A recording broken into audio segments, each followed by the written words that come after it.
বাবা, কি ব্যাপার? বাজার কোথায়? বাজার আনো নাই?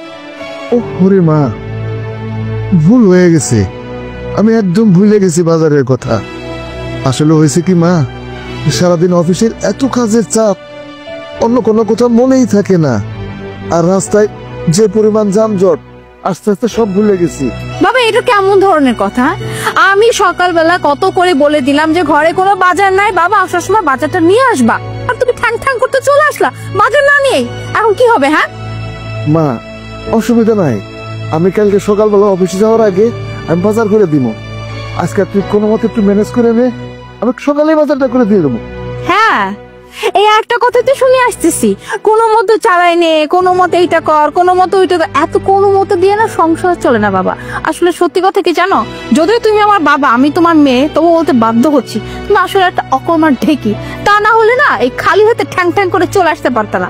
যাই হোক, তুমি বললে না আমার মতো কিছু একটা করে দিতে, তাহলে একটা কাজ করো, আজকে যেহেতু বাজার নিয়ে নাই আসছো, তাহলে কাজ করো, রুমে গিয়ে চুপচাপ ঘুম দাও, কারণ আজকে চুলাও জ্বলবে না আর পেটে খাবারও যাবে না।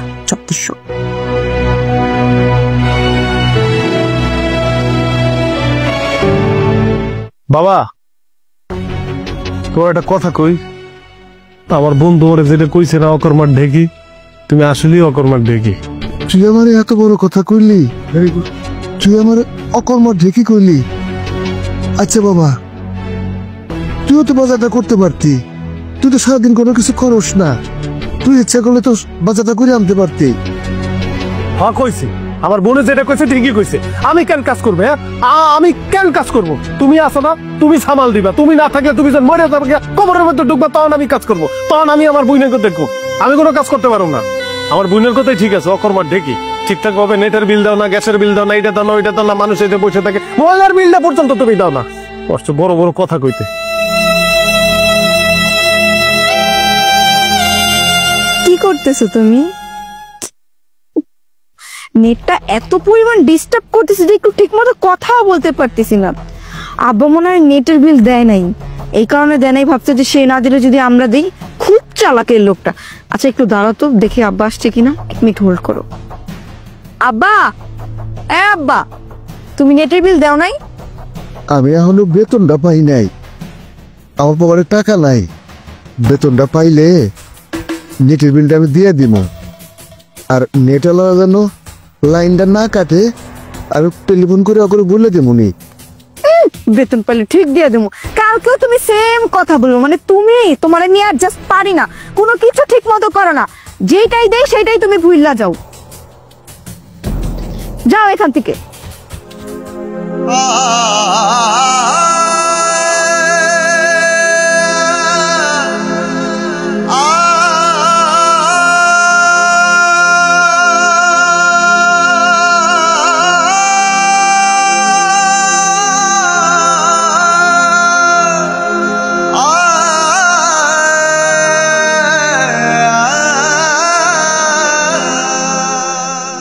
সাহেব, এই গত মাসে বেতনটা দিলেন না। ও, তোর বেতন বাকি আছে। আচ্ছা শোন, আমি এখনো অফিস থেকে বেতনটা পাই নাই। আমি বেতনটা পাইলেই তোর বেতনের টাকা আমি দিয়ে দেব। তুই একটু ধৈর্য ধর, এই 2-3টা দিন অপেক্ষা কর, বেতনটা পাওয়ার সাথে সাথে তোর বেতনের টাকাটা দিয়ে দেবো। এই গত মাসের বেতন এখনো দেন নাই, ধৈর্য ধরে তো আসছি। আচ্ছা বেতন নাই বাদ দিলাম, পরের দিন সমস্যা নেই, ঘরে তো বাজার সাথে কিছুই নাই। আজকে যে বাজার তুমি এই টাকাটা তো দিবেন, বাজার টাকা দেন। আচ্ছা, তোর এই বাজার সদাই নিয়ে তো দুশ্চিন্তা করা লাগবো না। আমি কালকে অফিস থেকে ফেরার পথে বাজার করে নিয়ে আসুন। তুই এখন যা তো, আমার কি একা থাকবার দিক। আচ্ছা আপনার ঘর, আপনার টেনশনই করুন কিনলি, কিন্তু টেনশন তো করতে হয়। আপনাকে লগে লগে না আমারও না খেয়ে থাকতে হয়। সামান্য বাজার টাকা দিতে পারেন না, ঘরে শুধু আলু আছে, খাইবেন কি? আপনার মেয়ে ঠিকই কয়, আপনি আসলে একটা অকর্মার ঢেকি। বুঝিরা কোথাকার।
মুনা, সিফা, কই তোরা? তাড়াতাড়ি এদিকে আয়।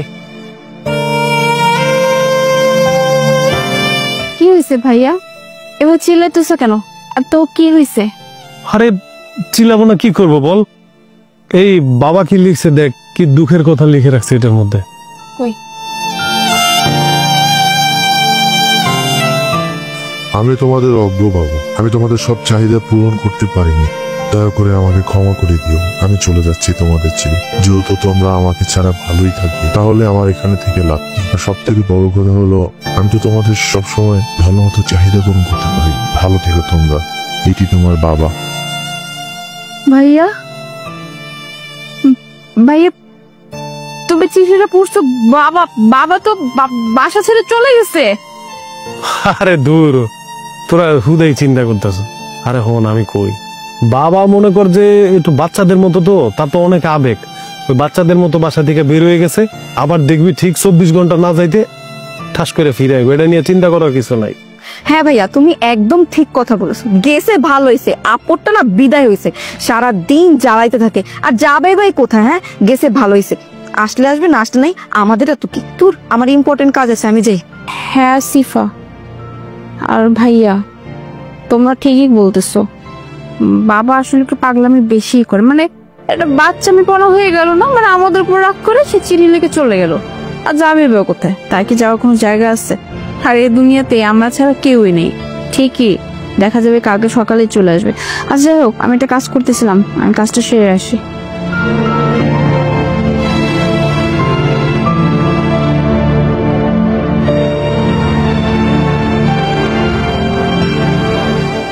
ভাইয়া, বাবা গেল 1 মাস হইলো।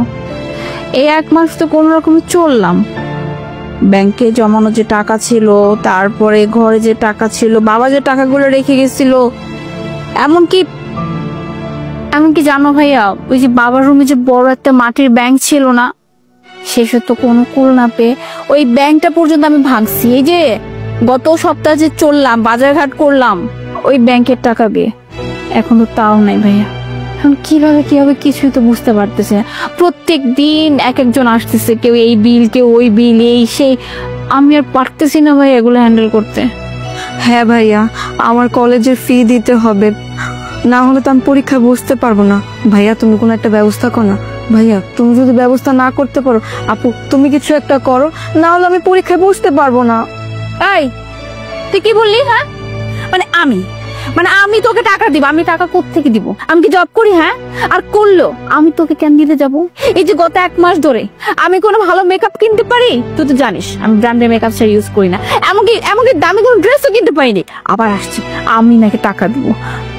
ভাইয়া, ভাই বিশ্বাস করে, এখন তুমি ছাড়া আমাদের দুজনের কোনো গতি নেই ভাইয়া। তুমি একমাত্র ভরসা ভাইয়া। ভাইয়া তুমি একটা কিছু করো না ভাইয়া, প্লিজ ভাইয়া। তোরা এমন করে কথা বলতেছিস কেন? আমি মনে হয় চাকরি করি, আমি কি বললেই টাকা এনে দিতে পারবো? আমার ভাল লাগতেছে না, কি যে করবো। বাবা নাই, একদম পরিবারটা ঝিমায় গেছে, টাকা পয়সাও নাই, কেমনি কি করবো বুঝতেছি না রে।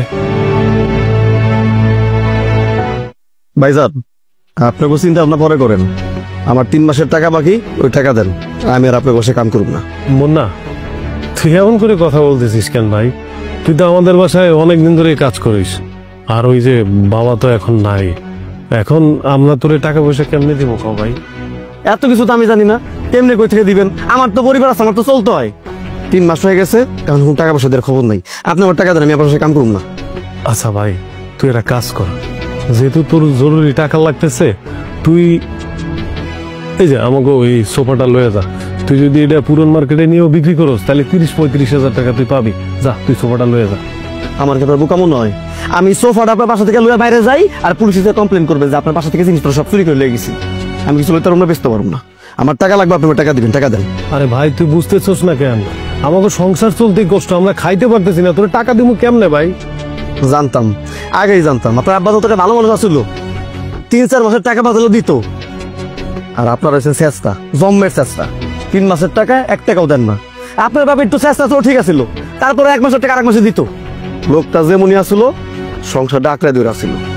কই থেকে কেমনে ম্যানেজ করে টাকা পয়সা সবকিছু ঠিকঠাক চালাইতো। এখন তো বুঝতে আছেন, বা আপনি তো বুঝতে আছেন, 1 টাকাও নেই আপনার কাছে, কাম কাজ তো করেন না, আমরা দেখি আপনারা। আমার বাপ নাই আমি জানি এটা সংসার চালাতে কত কষ্ট, কিন্তু এই লোকটারে আপনারা তিনজন মিলে অপমান করে বাসাতে বাইর করে দিচ্ছেন। কামটা কি ঠিক করছেন? কোন ঠিক করেন নাই। আমি নয় এই টাকা আপনাকে মাফ করে দিলাম, এইসব টাকা পয়সার দরকার নাই। আপনার পাশে অনেকদিন কাম করছি, আপনার বাপ জান আমার যে আদর করতো, আদরের বিনিময়ে টাকা পয়সা সবকিছু মাফ করে দিলাম, কিন্তু আপনাকে তিনজনের যে কি অবস্থা হবে একমাত্র আল্লাহ পাক জানে। কাম কাজ তো কিছু করেন না, আপনাকে টাকা আমার দরকার নেই। আমি আপনাকে উপর দয়া করে এই টাকা মাফ করে দিলাম, থাকেন আপনারা, আজকে থেকে আপনার সাথে থাকুন না।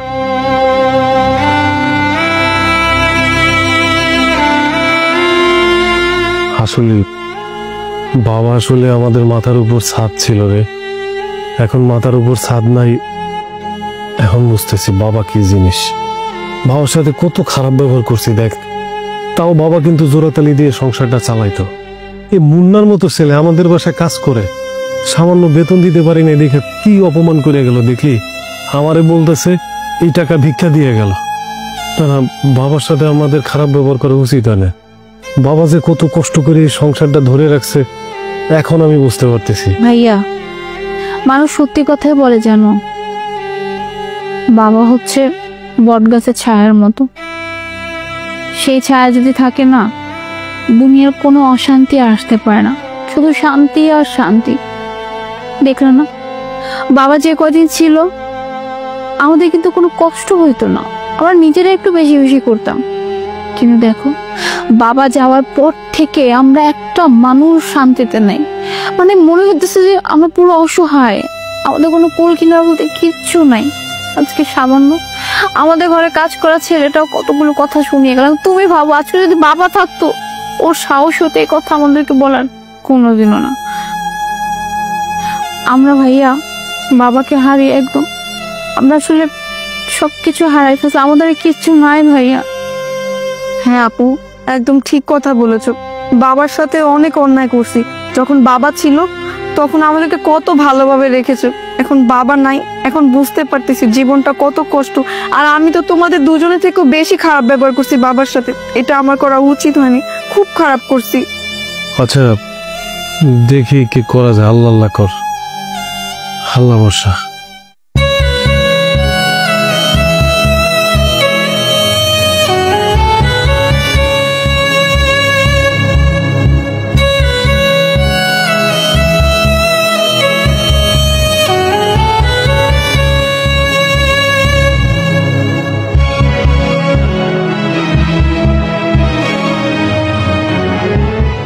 বাবা, তুমি আইছো বাবা? বাবা তুমি এতদিন কোথায় ছিলে বাবা? আমরা কত খুঁজছি তোমাকে বাবা। না রে মা, না রে বাবা, আমি তোদের ছেড়ে কোথাও যাই নাই। আমি 1 মাস তোদের থেকে একটু আলাদা ছিলাম। আমি তোদেরকে বোঝাতে চেয়েছি যে আমি এই সংসারের জন্য কি করি, বাবা ছাড়া তোরা চলতে পারিস কিনা। কিন্তু বাবা, আমি দেখলাম তোরা বাবা ছাড়া এক মুহূর্তে চলতে পারিস না। মারে, বাবা হলো ছাদের মতো, এই ছাদ যতক্ষণ মাথার উপর থাকে ততক্ষণ প্রত্যেকটা সন্তানই ভালো থাকে। যেদিন থেকে মাথার উপর থেকে ছাদ চলে যাবে সেদিন তোরা বুঝবি বাবা কেমন ছিল। এই কদিনে তোরা নিশ্চয়ই সেই কথাটা বুঝতে পেরেছিস, আর আমি এটাই তোদেরকে বোঝাতে চেয়েছিলাম। এই জন্য আমি তোদের থেকে এই কদিন একটু দূরে ছিলাম। সব সন্তানের উচিত বাবা মার সাথে ভালো ব্যবহার করা। কোনো বাবা মাই চায় না তাদের সন্তানের অমঙ্গল হোক, তেমনি আমিও চাই না তোদের অমঙ্গল হোক। এই জন্য আমি অনেক কষ্ট করে, অনেক ছোট একটা চাকরি করে তোদের মা মারা যাওয়ার পরে তোদেরকে আগলে রেখেছি। এই সংসারটা আমি অনেক কষ্ট করে চালিয়েছি। হয়তো একটু দেরি হয়েছে, তবুও তোদের কোনো চাহিদা আমি অপূর্ণ রাখিনি বাবা। বাবা, বাবা আমরা ভুল করছি বাবা, আমাদেরকে তুমি ক্ষমা করে দাও। আমরা আর কখনো তোমার মনে কষ্ট দেব না। আর বাবা, আমি তো তোমার একটা অক্ষম ছেলে, তা আমি কথা দিতেছি আমি তোমার হাতের লাঠি হব বাবা। আমি এখন থেকে একটা কাজের ব্যবস্থা করব, তোমার আমি আর কোনো কাজ করতে দেব না। বাবা, বাবা বিশ্বাস করো, তুমি যাওয়ার পরে আমরা হাড়ে হাড়ে টের পাইছি বাবা যে বাবা না থাকলে জীবনে চলাফেরা করাটা কত কষ্টকর। আমরা আসলে অনেক বড় ভুল করছি বাবা। বাবা আমাদেরকে মাফ করে দাও বাবা। হ্যাঁ বাবা, আমি তোমার সাথে অনেক খারাপ ব্যবহার করছি বাবা, তুমি আমাকে ক্ষমা করে দাও। আমি আর কখনো তোমার সাথে খারাপ ব্যবহার করবো না। ও বাবা, আমার বাবা।